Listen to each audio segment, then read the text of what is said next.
Hello everyone and welcome to another track preview. Today we're going to be going over the tracks that we are racing in the first week of the fall series, and yes, we're going to be going over the tracks for both series. So the nice thing about these track previews for this season is, of course, 1 week for both series. We're going to see 3 tracks being raced, 2 in the Reach Throwback and 1 in Firestone Firehawk, except for some special weeks, but those won't come till later in the season.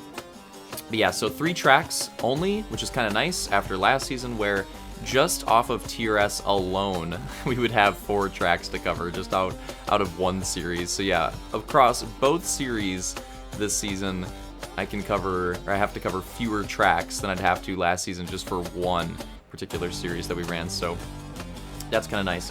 You may notice though that this track preview is a bit longer, and that is because this is something a little bit different. It's a bit of a track preview. It's also like kind of a race preview too, though. I didn't want this to be, just focused on the track and, how it works. Maybe if you don't have time to check it out.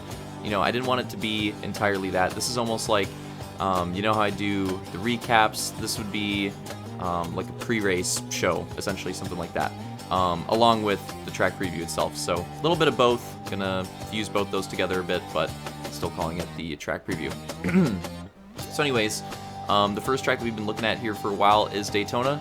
We're going to be doing 35 laps on this one. It's going to be 71 checkpoints, and this is, of course, the first race of our fall season entirely. So for Firestone Firehawk or Reach just in general, this is the first race at Daytona. So as you can see, I don't think I need to say too much about the track itself. Pretty self-explanatory. Big oval, long lap time, like around 28 seconds. Oh, here I do a lap on the road course just for fun. So we're not racing the road course, but I did this just for fun, in case you guys haven't done a lap on it or seen the road course on this track. Yeah, so around like 28 seconds or so, but can be quite a bit faster when you're drafting. But yeah, it's wide open, flat out, the entire way around. You're pretty close to 95, which is the max speed when not drafting. You're pretty close to 95 the entire time around the track. And at a glance, it may seem a little like, okay, this is a little boring, like how is this entertaining? Wait till you see the draft. I think the drafting is going to make this really fun and one of the most unique races throughout the entire season. So yeah, like you can't really judge how this race is going to go just off of, thinking about how the single wide racing is going to be, which isn't that bad. It's surprisingly not that bad. Factors that are going to be important in this race, obviously the draft, as well as like holding your 95. If you weren't aware, if you're not paying attention, you can lose your max speed if you're not holding the thumbstick like in the proper spot and reach. So it's not exactly like the wiggle the stick thing in Halo 5, but it's like kind of funnily similar. But that's a thing. But yeah, the draft is important. That's important as well, maintaining the top speed. And yeah, it should be an interesting race. I would look for, well, realistically, anybody could win it, but just to close out my thoughts on it, something that I find kind of funny is that Luke and Slaunch are the 2 most recent runners of a race on that track. Now, that being said, I believe this was 5+ years ago in the last Adrenaline race on Daytona, so that's a long time ago still, but they are the 2 most recent people to run the track, so maybe a bit of an edge there, I don't know, maybe not, but I just thought that was kind of funny. But now we're looking at Arena GP. This is going to be 22 laps, 45 will be the checkpoint on this one, around like I want to say a 37-second lap here on Arena. So I like the way that the schedule worked out for this first week, because this wasn't intentional, but honestly it starts out with 2 of the more like easy tracks to get into, I would say, for ovals and for the GP in the schedule. And this wasn't intentional, but just looking back on it, it's kind of funny that we ended up scheduling it that way. Because yeah, like I think these are 2 tracks that, again, are they the most difficult tracks? No, but I think they'll be pretty good to ease everybody back into Reach racing, because again, it's been a while since any of us have done it, at least like focused on it in one series. And yeah, if we jumped into it with like a technical SX and one of the more technical GPs, or one of the, you know, quicker and shorter tracks for an oval, like it'd probably be a little, it probably wouldn't be great. It probably wouldn't be great. Let's just put it that way. Like, I don't think it'd be the best racing. So it's nice that we have these two tracks that are a little more on the tame side to kind of like ease us into the schedule a little bit. But yeah, this track, so the Daytona track, of course, was raced in some of our old Reach races and HRL, and raced in Adrenaline 2, of course. Now this road course, I believe, was raced in ORL. I don't think we ever raced this one in HRL back in the day, at least not that I can recall. So I believe it's a debut. Yeah, HRL debut. Oh, for Daytona though, I forgot to mention this. We've raced it twice in HRL before. The two winners, Luke and Tristan. So Luke's the only one that can go multiple times with the winning on Daytona.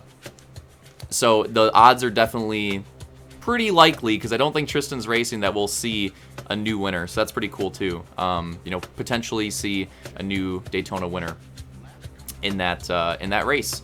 But yeah, Arena will for sure see a new winner, because I don't think we've raced it before in HRL. Now we go to our final track to look at. This is the one track that we'll be racing two motos on in Firestone Firehawk Season 3, our Firestone Firehawk Season 3 kickoff here on Everglades Swamps. Classic track. This is the track that would always open up our Firestone Firehawk series back in the day. This was like our Daytona for Firestone Firehawk, so that kickoff track, or like Eagle River had a lot of kickoffs as well for other series and stuff like that. So, you know, that type of track, this is like the go-to first race of the season type track for Firestone Firehawk, so I decided to keep that tradition going here. And it's a solid track.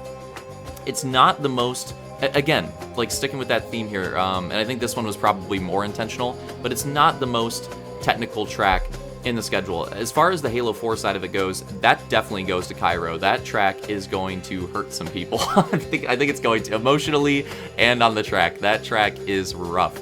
That's the most technical for sure. This one is not. I would say this is one of the easier ones. Maybe not the easiest, but definitely one of the easier ones. But again, it's still really fun. It's really fun to run laps on. It's really fun to battle on. I think this is one of the better battle tracks. Like, I think we can see some nice back and forth battles on this one.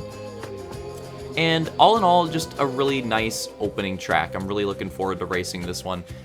We are going to be doing, let's take a look here. We're going to be doing, we're going to be doing 12 laps on this one. 12 laps for each moto. So yeah, so 24 total across both motos, but 12 in each singular one. But yeah, I'm looking forward to it. Again, I really like this track. Not the most technical, but it's one of the more fun tracks, again, I think, to run on. And also, a little fun fact on this one, in case you can't already tell, but I'll point it out, and then maybe it'll kind of make sense for some people. But if you remember Belfast, which I think a lot of people will, because Belfast was a pretty, popular track that we did a few times in Halo 5. It got rated pretty highly in the track countdown, I want to say, as well. I think we did get the video out for Belfast, I want to say, before that stopped, and hopefully resuming soon. A little hint, hopefully. But yeah, so I believe we did the video for that, and yeah, Belfast got onto that list pretty highly. So most of you should remember it. This track actually is one of the tracks that inspired Belfast. Belfast was very heavily Firestone Firehawk inspired in general, just in the style of the track. And I think you can see that in this one. Like, even though it's different, the jump on this track, like the literal jump that's on it, with the off-camber part in the middle of this track, I'll point it out. Or we'll come up to it in this last lap, you'll see it. But like the jump part, that obviously, and with the jump into the neg camber in Belfast, like, again, it's not the same exact section, but you can tell the inspiration. You can tell, like, oh yeah, that probably came from that. So yeah, if you pay attention to it, you can see some areas where, like, oh, okay, I can see it now. Like, that definitely seems like something that could have led to this on Belfast. So that's a cool little tidbit of information there. But anyways, yeah, so that's, we're coming to the close here. Oh yeah, so Luke and Slaunch on what I forgot to mention, like, people to look out for. Luke and Slaunch on Daytona. I would say Detail and NJD on Arena should be pretty solid. And then for this track, I'm gonna go out on a limb, and I'm just gonna say it. Ramda Halo 4 Armada is coming back. and is going to finish on the podium, both motos here in Everglade. Why not? Why not? So there you go. But yeah, races this weekend, Friday and Sunday, coming up very soon. Hope you guys enjoyed the video, and see you there.